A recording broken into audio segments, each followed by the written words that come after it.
రెడ్డిగా ఇవాళ కౌంటింగ్ కి సంబంధించి మినిట్ టు మినిట్ ఎవరు ముందంజలో ఉన్నారు, ఎవరు వెనకంజలో ఉన్నారు, ఎవ్రీ అప్డేట్ టీవీ నేను మీకు అందిస్తూనే ఉంటుంది.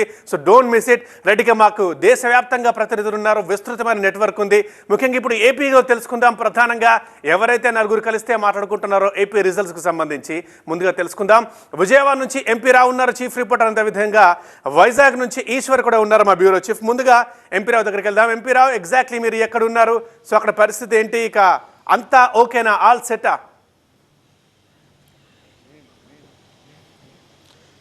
నేనైతే ప్రస్తుతం అమరావతి సచివాలయంలో రాష్ట్ర ఎన్నికల ప్రధానాధికారి కార్యాలయం వద్ద ఉన్నాను. ఇక్కడి నుంచి మొత్తం సీఈఓ అంతా కూడా రాష్ట్ర వ్యాప్తంగా ఎన్నికల ఓట్ల లెక్కింపు జరుగుతున్నటువంటి విధానాన్ని ఇక్కడి నుంచే మానిటర్ చేస్తారు. అంతేకాకుండా ఇక్కడ ఈసారి కొత్తగా ఒక టెక్నాలజీని కూడా, లేటెస్ట్ టెక్నాలజీని కూడా అందుబాటులోకి తీసుకొచ్చారు. రాష్ట్ర వ్యాప్తంగా కౌంటింగ్ జరిగిన తర్వాత ఒక్కొక్క రౌండ్ పూర్తయినటువంటి సమయంలో అక్కడ ఉన్నటువంటి ఆర్ఓలు ఎన్కోర్ సిస్టంలో అక్కడ మొదటి రౌండ్లో ఎన్ని ఓట్లు, ఏ అభ్యర్థికి ఎన్ని ఓట్లు వచ్చాయి, ఎవరెవరికి ఏ పార్టీ ఎన్ని ఓట్లు వచ్చాయని దానికి సంబంధించి అక్కడ ఆర్ఓ టేబుల్ వద్దకు ఆ రౌండ్ కంప్లీట్ అయిన తర్వాత ఆర్ఓ టేబుల్ వద్దకు ఆ వివరాలు రాగానే, ఆర్ఓ అప్రూవల్ అవగానే ఎన్కోర్ సిస్టంలో అప్లోడ్ చేస్తారు.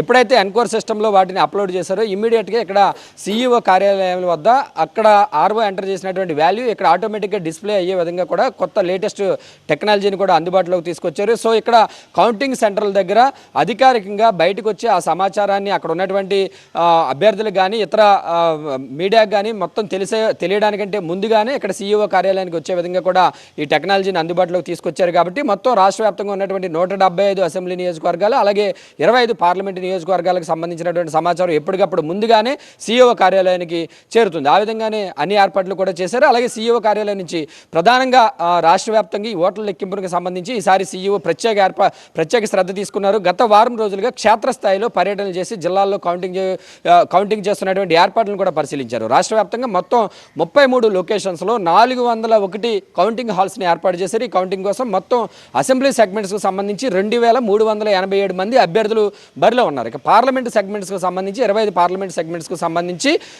454 మంది అభ్యర్థుల భవితంగా కూడా ఈరోజు తేలనుంది. అయితే అసెంబ్లీ సెగ్మెంట్స్కి సంబంధించి 2387 మంది అభ్యర్థులు పోటీలో ఉన్నప్పటికీ కూడా ఆంధ్రప్రదేశ్లో ప్రధాన పోటీ అంతా కూడా అటు వైఎస్ఆర్సీపీ, ఇటు కూటమి పార్టీలు టీడీపీ, జనసేన, బీజేపీ అలయన్స్కి సంబంధించినటువంటి అభ్యర్థి, అలాగే వైఎస్ఆర్సీపీ అభ్యర్థి, ఈ రెండు పార్టీల మధ్యనే ప్రధాన పోటీ అంతా కూడా నెలకొని ఉంటుందని కూడా మనం చెప్పుకోవచ్చు. మిగిలినటువంటి అభ్యర్థులు కాంగ్రెస్ పార్టీ నుంచి ఉన్నారు, అలాగే ఇతర పార్టీల నుంచి కూడా ఉన్నప్పటికీ కూడా ప్రధాన పోటీ అంతా కూడా ఈ రెండు పార్టీల మధ్యనే ఉంటుంది. అటు పార్లమెంటు సెగ్మెంట్కి వచ్చేసరికి కూడా ఇదే రకంగా ఉంటుంది. మొత్తంగా పోస్టల్ బ్యాలెట్కి సంబంధించి, అలాగే ఈవీఎం ఓట్ల లెక్కింపులకు సంబంధించి కూడా వేర్వేరు ఏర్పాట్లు చేశారు. అయితే అసెంబ్లీ లెక్కింపులకు సంబంధించి ముందుగా 8 గంటలకు పోస్టల్ బ్యాలెట్ కౌంటింగ్ ప్రారంభమవుతుంది. ఎందుకంటే అసెంబ్లీ కౌంటింగ్ హాల్ టేబుల్స్ ఉన్నటువంటి అదే హాల్లో పోస్టల్ బ్యాలెట్ కౌంటింగ్ సంబంధించి కూడా ఏర్పాట్లు చేశారు. కాబట్టి ముందుగా నిబంధనల ప్రకారం పోస్టల్ బ్యాలెట్ కౌంటింగ్ ప్రారంభమవుతుంది. ఆ తర్వాత 8:30 నుంచి ఈవీఎం కౌంటింగ్ ప్రారంభమవుతుంది. అయితే సైమల్టేనియస్గా అప్పుడే పోస్టల్ బ్యాలెట్ కంప్లీట్ కాకముందునే ఈవీఎం కూడా కౌంటింగ్ ప్రారంభమవుతుంది. కాబట్టి సైమల్టేనియస్గా రెండు కంటిన్యూ అవుతూ ఉంటాయి. అయితే ఈసారి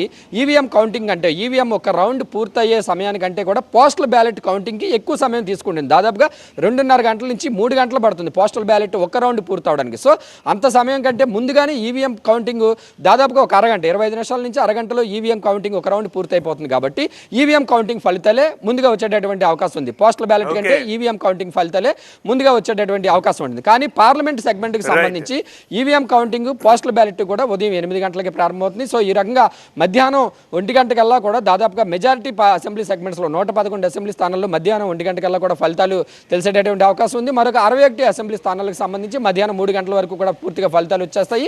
మరొక 3 అసెంబ్లీ నియోజకవర్గాలకు సంబంధించి ఎక్కువ రౌండ్లు కౌంటింగ్ చేయాల్సి ఉంటుంది. కాబట్టి సాయంత్రం 5 గంటల లోపు ఈ 3 నియోజకవర్గాల ఫలితాలు కూడా వస్తుంది. రాత్రి 8-9 గంటలకల్లా మొత్తం ఈ కౌంటింగ్ ప్రక్రియ అంతా కూడా పూర్తి చేసి సర్టిఫికేట్లు ఇచ్చే విధంగా కూడా ఈసీ అన్ని ఏర్పాట్లు కూడా పూర్తి చేస్తారు. రైట్ ఎంపీ రావు.